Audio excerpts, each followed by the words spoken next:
మీ అందరినీ సవినయంగా కోరుకునేది ఏంటంటే నేను అడుగుతున్నా కానీ ఆడుతున్నతో కానీ మన అమ్మవారి కొరకు మన ఊరు వల్లనే అడగాలని మొదలు అవకాశం ఇవ్వాలని ఒక చిన్న మనసుల ఆలోచన వస్తే అది మేము ఊహిస్తున్నాను. మీరు ఎవ్వరు ముందు కలిసి మీ ఇష్టం మీకు ఇందాని కాదు, ఎవరు ఎత్తించినా తీసుకోకూడదు. మనం గణపతి నవరాత్రుల వరకు చీర తయారు చేస్తున్నామనేటువంటి ఒక సంకల్పం ఉన్నది.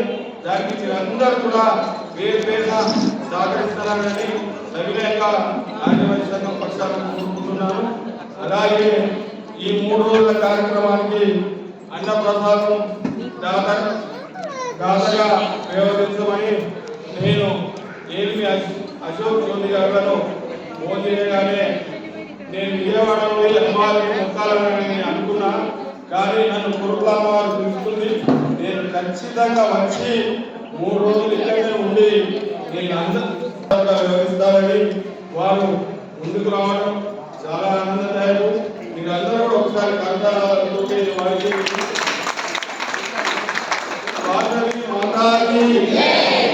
వారు హైదరాబాద్ లో నివాసమై ఉన్నా వారు ఇక్కడికి వచ్చి మనందరి మధ్యన ఈ 3 వాస్తవ్యులే కాబట్టి వారు మనకు ఇలా సహకరించినందుకు మీ అందరి తరఫున, నా తరఫున, ఆర్యవైశ్య సంఘం తరఫున వారికి మరొకసారి ధన్యవాదాలు తెలుపుతూ చిన్న సన్మానం వారికి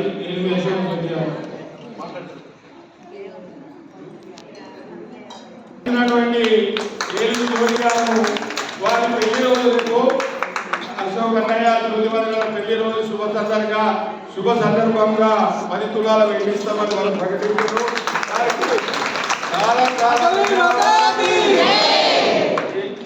మనలాంటి ఎన్నో పెళ్లి రోజులు జరుపుకొని ఇట్లాంటి ధార్మిక కార్యక్రమాల వల్ల వారు ఇంకా ముందు ఆయురారోగ్యాలతోటి కొనసాగుతారని పేరు కోరుకుంటూ వాసవి మాతాకి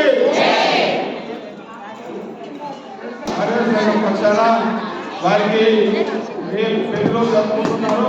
వారికి శుభాభివందనాలు తెలియజేస్తూ వారికి చిరు సన్మానం.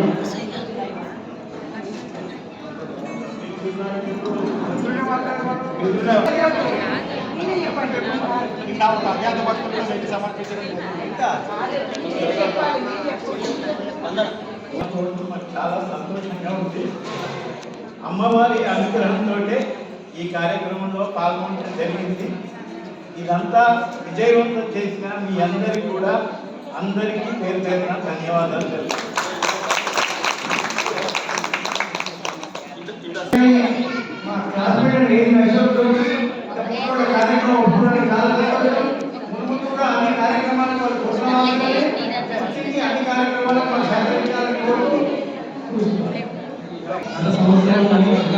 చాలా మంది వెళ్ళి సమర్పిస్తున్నారు. దాంట్లో మనకు అమ్మవారి కిరీటము, చేతులు అన్ని తయారైంది, వక్షస్థలం కూడా తయారైంది. కానీ చీరకి చాలా తక్కువ పడింది. దాని విషయంగానే చిన్న చేయించలేకపోయింది. చీరకి మేము అంతా 6 కిలోలు అయిపోతుంది అనుకున్నాం, కానీ దగ్గర 9 కిలోలు అవసరం పడుతుంది. అంటే అమ్మవారి విగ్రహం కొంచెం మనం పాత విగ్రహం సన్నగా ఉండేది, ఈ విగ్రహం కొంచెం లావుగా ఉంది. కాబట్టి మనకు దాదాపు ఒక 2 కిలోల వెండి వరకు పడుతుంది. ఎవరైనా ఇవ్వని వాళ్ళు దయచేసి వారికి తోచినంత సమర్పిస్తే ఇంకా చిన్న కూడా ఎంత వీలైతే